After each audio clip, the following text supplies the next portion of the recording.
Olá, pessoal. Então, hoje a gente vai falar sobre anemias e o objetivo, desse tutorial é a gente discutir 5 casos clínicos comuns na prática clínica, com diferentes causas de anemia e além de seus diagnósticos, o esquema terapêutico adequado. Então, vamos discutir um por um dos casos e eu espero que possa ser proveitoso para vocês. Primeiro caso. Maria Silva, 28 anos, feminina, advogada, com queixas de fadiga intensa, fraqueza, tontura, palidez cutânea há aproximadamente 3 meses. Relata que frequentemente sente falta de ar ao subir as escadas e tem notado que sua menstruação tem sido mais abundante nos últimos meses. Além disso, refere que teve episódios de dor de cabeça, especialmente nas semanas que antecedem sua menstruação. História médica passada, sem doenças prévias significativas, história de menstruação abundante, né, que é a menorragia. Então, diante desse quadro, quero que vocês se atentem para os principais achados da história clínica que podem ajudar a começar a corroborar alguma hipótese diagnóstica.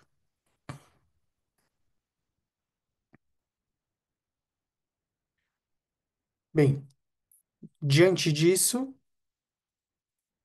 paciente com cansaço, palidez cutânea, pressão, frequência cardíaca e frequência respiratória sem alterações significativas, no exame abdominal também sem alteração, e no exame hematológico, palidez de mucosa e nas conjuntivas.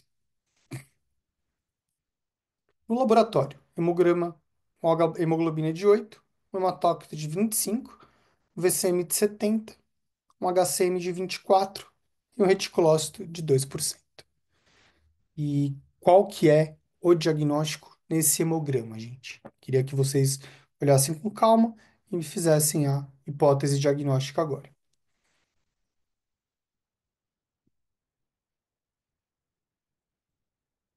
Bom, é uma anemia microcítica hipocrômica. Um VCM menor do que 80, uma hemoglobina de 8, sugere uma anemia microcítica e hipocrômica, como a gente já tinha discutido, no tutorial anterior. E aí, baseado nisso, algum exame a gente vai pedir? Então, a gente precisa lembrar que a principal causa de anemia microcítica hipocrômica é deficiência de ferro. Então, a gente vai pedir o perfil de ferro para essa paciente. Nesse caso, ferritina baixa, capacidade total de ligação do ferro aumentada, saturação de transferrina baixa, o que corrobora e confirma o diagnóstico de anemia ferropriva. Além da cinética do ferro alterada, tem esse VCM baixo e anemia com hemoglobina de 8. Então a gente está diante aqui de um quadro clássico de anemia ferropriva. Mas vamos um pouquinho além. Qual foi a causa dessa anemia ferropriva no paciente? Então a gente precisa aí voltar um pouco para a história clínica e lembrar de algumas características que chamaram a atenção. E uma delas foi a menorragia, né? Essa menstruação excessiva, está extremamente relacionado à deficiência de ferro que causa anemia. Isso é importante para direcionar o tratamento. No caso dessa paciente, a gente precisaria fazer uma suplementação de ferro com sulfato ferroso, por exemplo, e orientação dietética para ingerir alimentos ricos em ferro e ricos em vitamina C. A vitamina C vai melhorar a absorção do ferro. E, óbvio, um acompanhamento obstétrico e ginecológico, com orientação, talvez até medicamentosa, para amenizar esses períodos de menorragia na paciente, certo? Então, vamos aqui para o próximo caso. Ah, a aula depois eu vou compartilhar com vocês, então vocês podem ver com calma, sem se estressar. João, 65 anos, masculino, aposentado. Ele se apresenta à consulta com queixa de fadiga progressiva, fraqueza muscular, palidez e formigamento nas mãos e nos pés, que começaram há cerca de 6 meses. Ele também relata episódios frequentes de diarreia e perda de apetite. Além disso, menciona que tem se sentido com dificuldade para se concentrar e apresentou episódios de confusão. Ele refere não ser vegetariano. De base, ele é hipertenso e nenhuma história de cirurgia ou doença hematológica. Então, lendo com calma aqui de novo a história clínica desse paciente. O que chama a atenção? Quais são os dados importantes que a gente vai coletar para direcionar, para a gente começar a fazer o raciocínio clínico? Fadiga, fraqueza muscular, palidez, formigamento nas mãos e nos pés, principalmente. E aqui, ó, há 6 meses. Não tem muito tempo que ele está se sentindo desconfortável. E uma coisa importante, ele não é vegetariano. Óbvio, tá com uma palidez, a gente vai pensar em anemia. Mas aqui, pessoal, fiquem atentos que o fato dele não ser vegetariano já sugere que ele provavelmente não tem uma anemia por algum déficit nutricional, por ingesta. Vamos entender um pouco mais do caso, vamos mais adiante.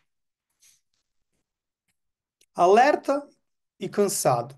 Pressão, frequência cardíaca e respiratória normais. Apresenta palidez cutânea, uma diminuição da sensibilidade vibratória e proprioceptiva nas extremidades. A gente discutiu isso no tutorial anterior e isso já nos ajuda a corroborar a principal hipótese diagnóstica. Mas vamos por partes. Um hemograma, um HB de 7,5, um hematócrito de 22%, um VCM de 110, um HCM de 36 e um reticulócito de 1%. Qual é obviamente, esse paciente está anêmico. Qual é o tipo de anemia desse paciente nesse momento? Então, olhem com calma e pensem, e a gente já vai falar sobre isso. O diagnóstico é uma anemia megaloblástica, além de hemoglobina. Ele tem um VCM maior do que 100 e ele tem perda de propriocepção e de sensibilidade vibratória. Obviamente, a gente tem que pensar em deficiência de vitamina B12. E aí, a gente vai pedir dosagem de B12, claro. Dosagem de B12 aqui está baixa, nesse caso 150, com homocisteína elevada. Depois vocês vão estudar, vocês vão entender a importância da dosagem de B12, a importância da dosagem de homocisteína. Ok, ele tem deficiência de B12, mas não é um déficit nutricional, porque ele não é vegetariano. Ele tem uma alimentação rica em proteína, em carne animal, não justificaria essa deficiência de B12. O que que será que está acontecendo com esse paciente? Por que que ele tem deficiência de B12? E aí que a gente precisa raciocinar um pouquinho mais além. Nem todas as anemias vão ser causadas por déficit nutricional. Então, legal, ele fez o diagnóstico de B12, mas a gente tem que entender por que ele tem deficiência de B12. Então, vamos falar das causas de deficiência de B12. Uma das causas é a má absorção de vitamina B12. Ela pode acontecer numa doença chamada anemia perniciosa, que é uma doença autoimune que impede o corpo de produzir o fator intrínseco, que é essencial para a absorção de B12. Doença de Crohn e doença celíaca, elas afetam o delgado, dificultando a absorção de nutrientes, incluindo vitamina B12.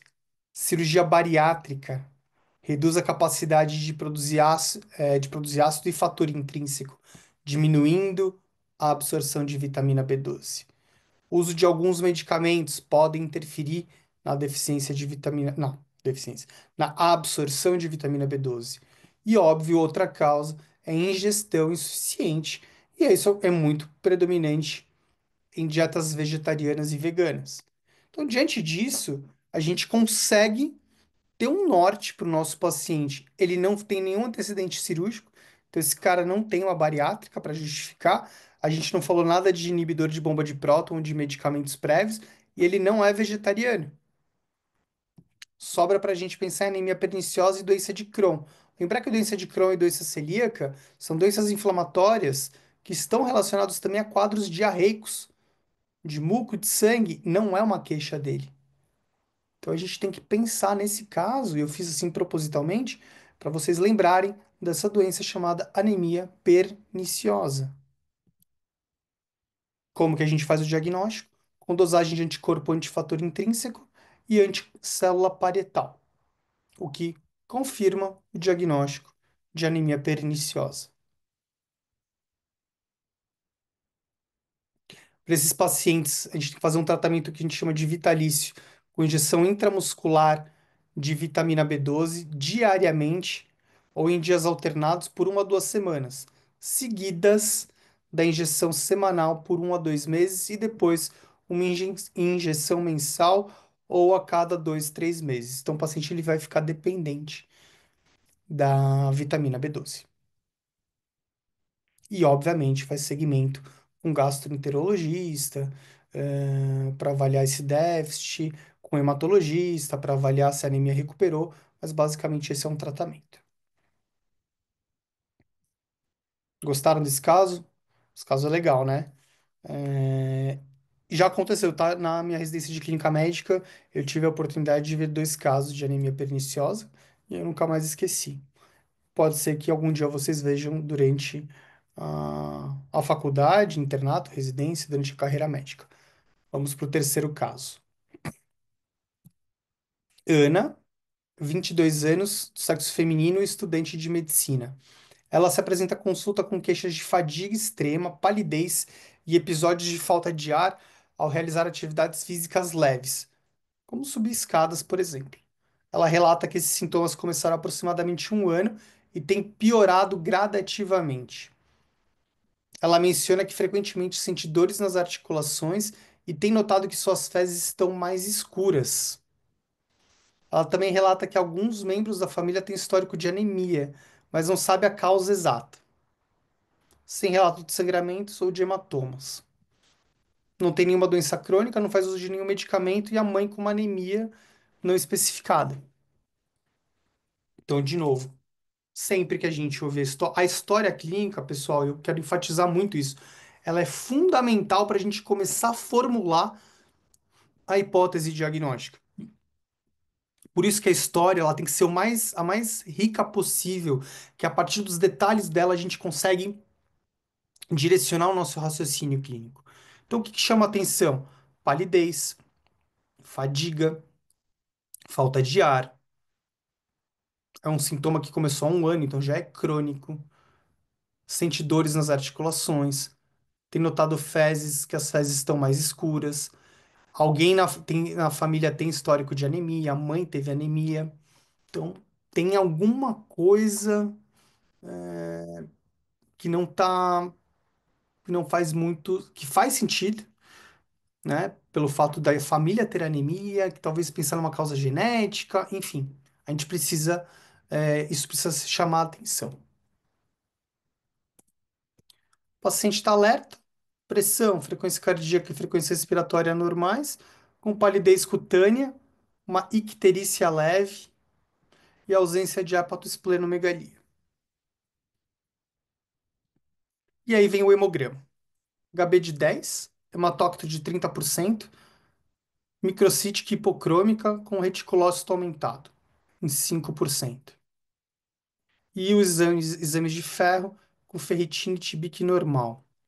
Opa, tem alguma coisa aí. Então, vamos lá. Qual que é a anemia dessa paciente? Tá. Então, é uma anemia microcítica hipocrômica. Qual seria a principal hipótese para a gente? Deficiência de ferro, não é? Uma principal causa de anemia microcítica hipocrômica. Mas a gente tem uma cinética de ferro normal. E aí fica um ponto interessante. E é com um reticulócito aumentado, né, em 5%. Então, um reticulócito ele sugere produção de hemácias imaturas, mostrando que a medula está querendo produzir mais para compensar um estado de anemia. Agora, eu tenho uma anemia microcítica hipocrômica que não é deficiência de ferro. E é esse caso que eu quis trazer para vocês, pessoal, que a gente precisa lembrar. Uma outra causa de anemia microcítica e hipocrômica que não deficiência de ferro é a talassemia. Talassemia, ela é causada por um defeito genético na produção das cadeias de globina, que compõem a hemoglobina. Que é importante saber que existe a talassemia alfa e talassemia beta. E as formas de manifestação, a gente tem a talassemia menor, que é o traço talassêmico. É o paciente que tem uma anemia leve e geralmente assintomática. A gente tem uma talassemia intermediária, que é uma deficiência moderada de hemoglobina, com uma manifestação mais sutil. E a talassemia maior, que é uma forma grave causada por herência de dois genes defeituosos, resultando numa anemia mais severa e alterações orgânicas. Então, voltando ao caso.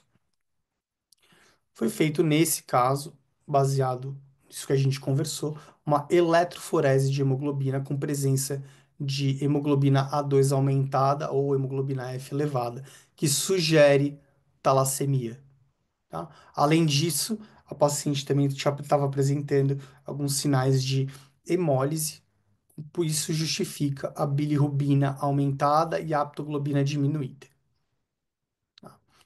Então, paciente com uma anemia microcítica, hipocrômica, com histórico familiar de anemia, a gente tem que pensar, óbvio, faz o perfil de ferro e normal, a gente tem que pensar na hipótese de talassemia e solicitar eletroforese de hemoglobina, tá? Óbvio que aí depois disso, fazer um diagnóstico, encaminhar o paciente para o hematologista. Como que a gente faz o tratamento? Então, transfusões de sangue para pacientes que têm uma anemia grave.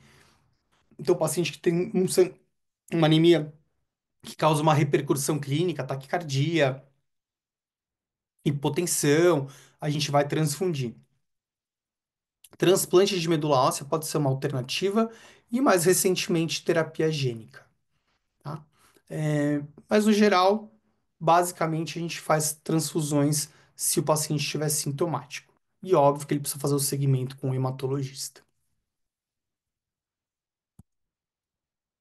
Vamos aqui para o quarto caso. Espero que vocês estejam gostando desses casos. Eles são frequentes no dia a dia, não é nenhum caso raro. Eles vão fazer parte da carreira da médica de vocês, dependendo, obviamente, vocês seguirem para ser clínicos, né? Lucas, 8 anos, sexo masculino, estudante. Ele é trazido ao pronto-socorro pelos pais com queixa de dor intensa no peito e nas costas que começou há 4 horas. Ele também apresenta febre de 38 graus e meio, palidez e cansaço. Os pais relatam que Lucas já teve episódios semelhantes de dor em outras ocasiões, mas nunca com tanta intensidade. Ele tem um histórico de crise de dor que ocorre principalmente nos climas frios e depois de atividade física.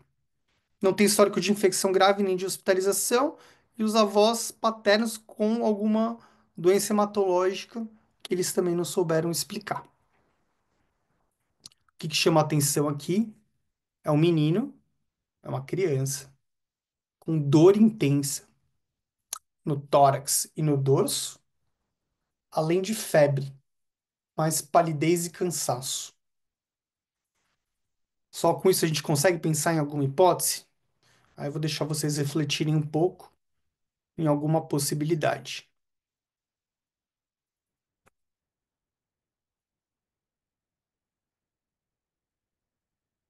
Alerta, um desconforto por causa de dor, pressão, frequência cardíaca discretamente aumentada em 110 e uma temperatura de 38,5. Apresenta palidez cutânea na mucosa, ausência de hepatosplenomegalia e dor, a palpação na região torácica e no dorso. Isso daqui chama muito a atenção, né? Uma criança com dor na palpação torácica.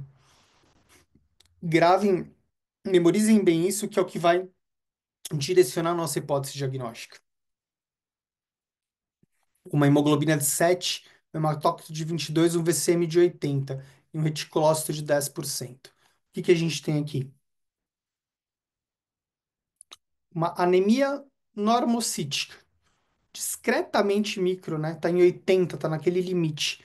Mas uma hemoglobina, uma anemia importante, com hemoglobina de 7 numa criança de 8 anos, com dor à palpação torácica. Qual que é a principal hipótese diagnóstica, gente?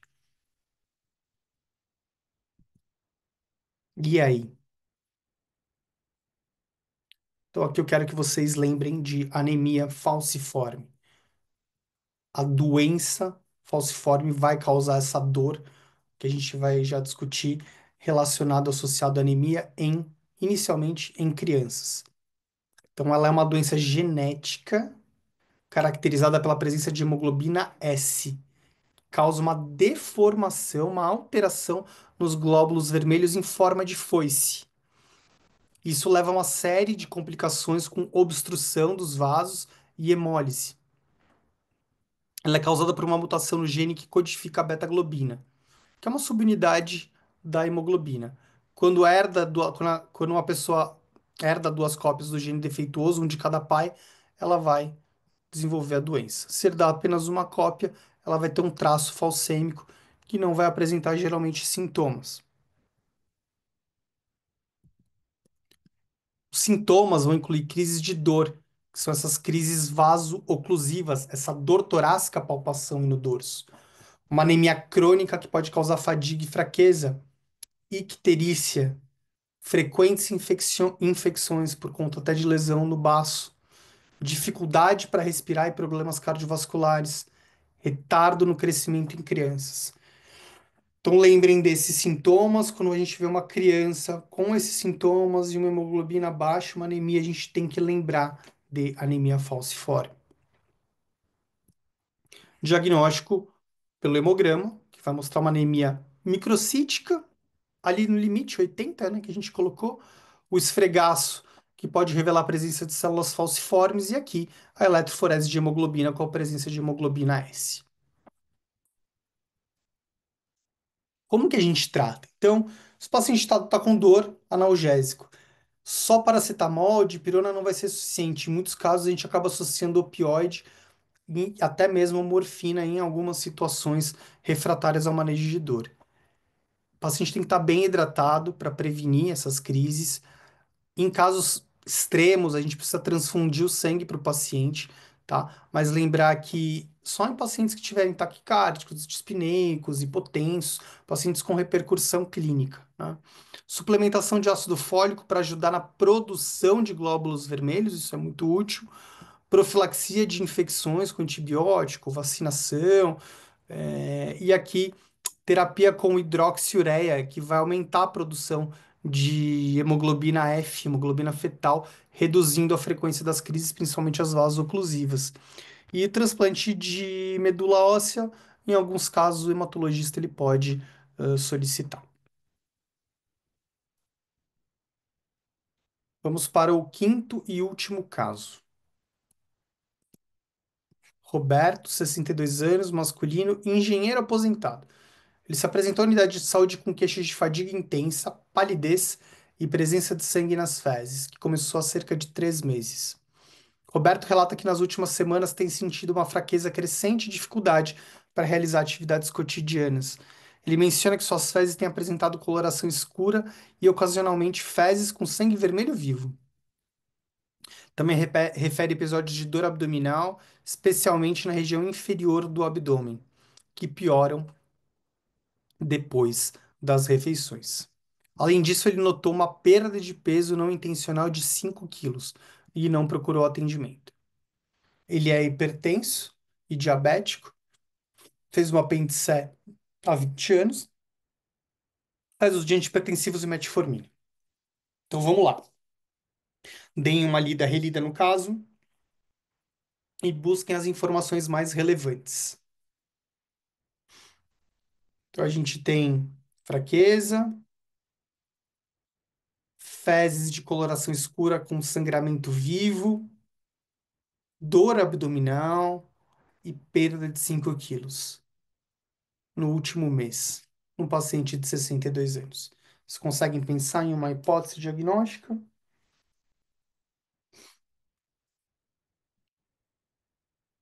Alerta, mais cansado, pressão, frequência cardíaca, respiratória e temperatura normal, abdômen levemente distendido, sensível à palpação em região inferior.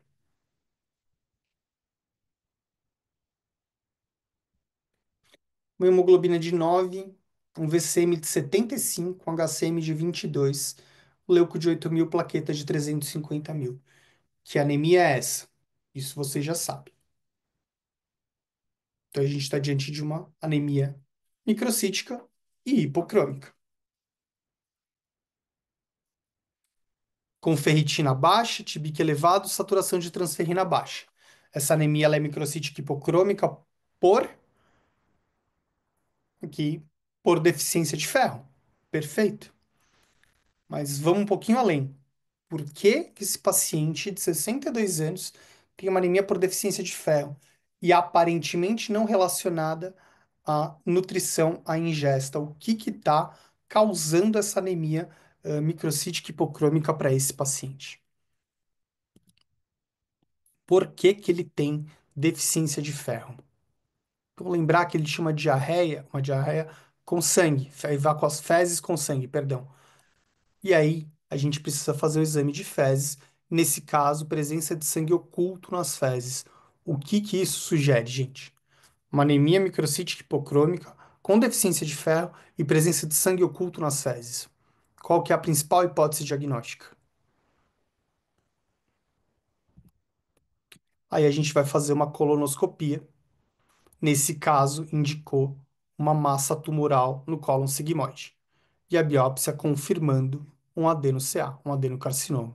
Então a gente está diante de um paciente com uma anemia ferropriva secundária a uma neoplasia de cólon, devido à perda crônica de sangue.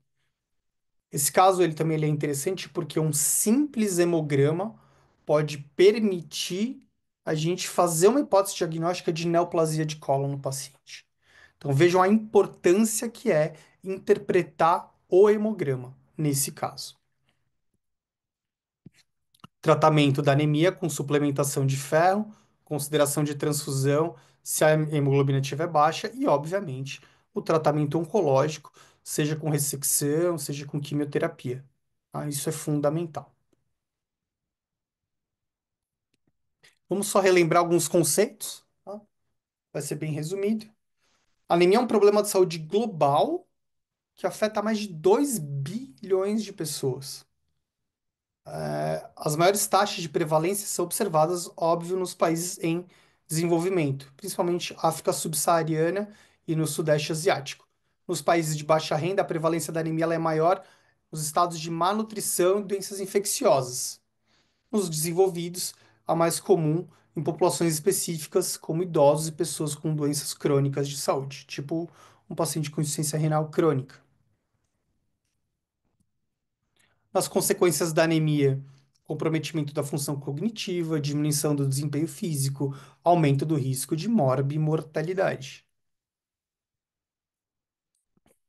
Os principais tipos de anemia, e aqui a gente precisa lembrar disso para formular as hipóteses diagnósticas. Esse slide ele é importante e aqui eu acho que serve para vocês estudarem esses tipos de anemia. Tá?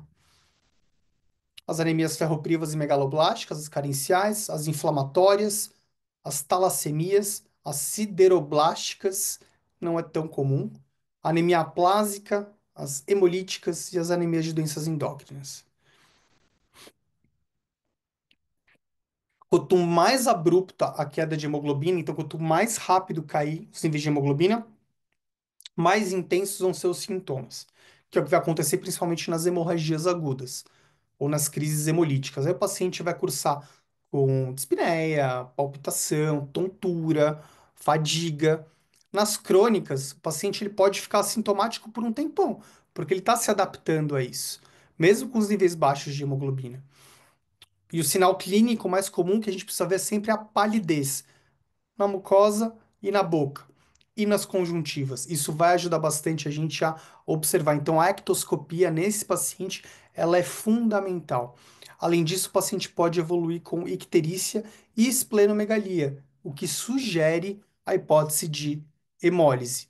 Lembrar também de sempre avaliar a língua do paciente, porque glossite pode ocorrer nas anemias carenciais e úlceras de pernas são comuns nas anemias falciformes, por exemplo.